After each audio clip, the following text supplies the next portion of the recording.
So మనం చూసుకున్నట్లయితే ఇక్కడ అమృత ట్రేడర్స్ దగ్గర అయితే ఫైర్ ఇన్సిడెంట్ జరిగింది. అలాగే ఇక్కడైతే ఈ అగ్ని ప్రమాదాన్ని అదుపులోకి తీసుకొచ్చిన సిబ్బంది అయితే ఉన్నారు. సార్ వాళ్ళతో మాట్లాడి మరిన్ని విషయాలు తెలుసుకుందాం. సార్ నమస్తే సార్. అలాగే ఇప్పుడు ఇన్సిడెంట్ సార్, ఇది మీరు వెంటనే ఈ సిబ్బందిని ఇంత ఫాస్ట్ గా ఎలా ఉన్నారు సార్? సార్ మాది ఏమంటే డిజాస్టర్ రెస్పాన్స్ కాబట్టి ఏ టైంలో వచ్చినా ఎనీ టైం 24/7 వర్క్ చేయడానికి మేము ఎప్పుడు సిద్ధంగా ఉంటాం సార్.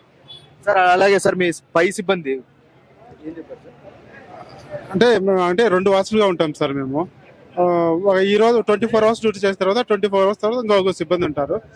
ఎప్పుడు వచ్చినా ఫ్రెష్ గానే ఏ వర్క్ చేయడానికైనా సిద్ధంగా ఉంటుంది సార్. అలాగే సార్ చివరిగా సార్, ఇప్పుడైతే మీ డిపార్ట్మెంట్ సార్ వాళ్ళతో చెప్తే సార్ వాళ్ళు ఏం చెప్పారు సార్ ఈ ఇన్సిడెంట్ గురించి? అంటే యాక్చువల్గా ఏమంటే సార్, మనం ఇక్కడ ఉన్న పొజిషన్ ఏమంటే పూర్తిగా అప్డేట్ ప్రతి 10 నిమిషాలకు అప్డేట్ ఇస్తూ ఉంటాం సార్. ఎలా జరిగింది, ఏం జరిగింది, ఏ విధంగా పొజిషన్ ఎలా ఉండాలి, సీరియస్ కండిషన్ ఉందా లేదు, వేరే సీరియస్ గా ఉంటే వేరే స్టేషన్ నుంచి ఏమన్నా సిబ్బందిని కానీ వాహనాన్ని కానీ పిలిపించాలా అనే సిచ్యువేషన్ మేము ప్రతి 10 నిమిషాలకి హాఫ్ అన్ అవర్ కి సిచ్యువేషన్ బట్టి చెప్పేస్తాం సార్. సార్ అలాగే సార్, ఇప్పుడైతే ఫైర్ ఇన్సిడెంట్ జరిగితే ఇక్కడ ఉండే వాళ్ళంతా చాలా దూరంగా పోతారు, కానీ మీకు ఇక్కడ ప్రజలు సహకరించినారా సార్? ప్రజల సహకారం అయితే ఉండదు సార్. అంటే లోపల ఓనర్స్ ఎక్కడ ఉన్నారు కాబట్టి వాళ్ళ రిలేటివ్స్ అయితే మాకు కొంచెం సహకారం అయితే ఉంది సార్. బయట వాళ్ళతో కంటే వాళ్ళు కొంచెం సహకారం చేశారు. మోస్ట్లీ మేము వచ్చేటప్పటికే మెయిన్ వచ్చి వాటర్ అయితే కొట్టేస్తున్నారు సార్. వాటర్ కొట్టేసిన దాని తర్వాత ఏంటంటే కింద ఫైర్ ఉండింది, అది వాళ్ళకి తెలియదు ఆ విషయము. ఆరిపోయింది అనుకున్నారు. లోపల చూసేటప్పటికి పొగ మొత్తము, ఇంకా కొంచెం ఫైర్ లోపల ఉండడం వల్ల పొగ మొత్తం నిండిపోయింది. సరే మేము వచ్చి ప్లేస్ కనిపెట్టి ఆ వస్తువుల నుంచి అక్కడి నుంచి క్లియర్ చేసి వాటర్ కొట్టి కూల్ చేసాం సార్. సార్ ఇలాంటి ఫైర్ ఇన్సిడెంట్స్ కానివ్వండి, ఎక్కడన్నా ఇళ్లలో కానివ్వండి, గ్యాస్ పేలడం కానివ్వండి, అలాగే ఇప్పుడు మనం చూసినట్లు ఇక్కడ అమృత ట్రేడర్స్ లో ఇలాంటివి అదుపులోకి తీసుకొని రావాలంటే మీరు రాకముందే ప్రజలు ఏదన్నా చర్యలు తీసుకోవాలంటే ఏం తీసుకోవాలి సార్?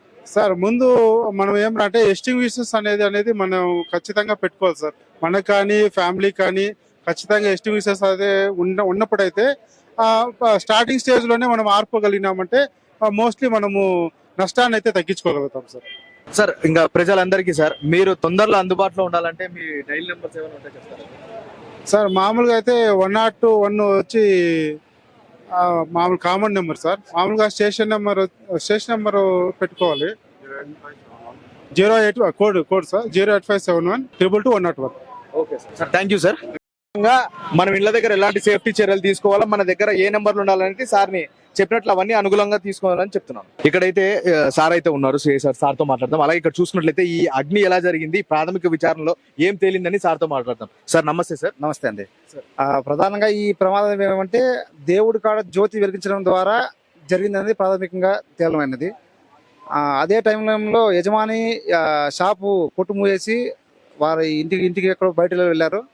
వితిన్ ఒక 10 నిమిషాల్లో ప్రమాదం జరిగింది. ఈ పగులు కావడం వల్ల తీవ్ర ప్రమాదానికి దారి తీయకుండా స్వల్పంగా ఉంటూ ఆర్పివేయడం జరిగింది. సార్ మీరు ఎట్లా నిర్ధారించినారు సార్ ఇలా జరిగిందని?